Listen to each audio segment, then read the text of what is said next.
Antenatālās aprūpes ietvarā mēs iekļaujam arī ultrasonogrāfijas skrīningu dažādos gestācijas laikos.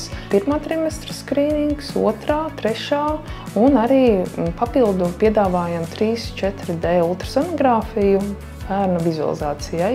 Ultrasonogrāfijas laikā iegūtos datus, augļu parametrus mēs apstrādājam starptautiskā licencētā programmā Viewpoint, kas palīdz mums izvērtēt bērniņu veselību pēc standartiem, kas pieņemti veicot simtiem tūkstošu pētījumus, kaut vai katram mērījumam ir atsauces, un īpaši svarīgi tas ir arī pirmā trimestra ģenētiskā skrīninga aprēķinā, kad mēs veicam riska rekalkulāciju, jeb pārēķinu uz iedzimtām chromosomu skaita izmaiņām, kā piemēram Dauna Edvarda Patau sindromu, jeb 21., 18., 13. chromosomas trisomiju.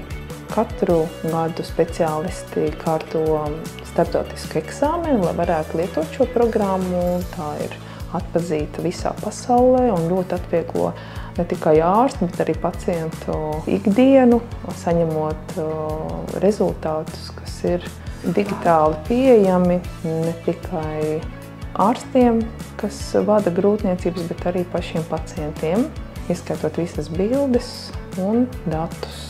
Lai skaists gaidīšanas laiks mums visiem kopā!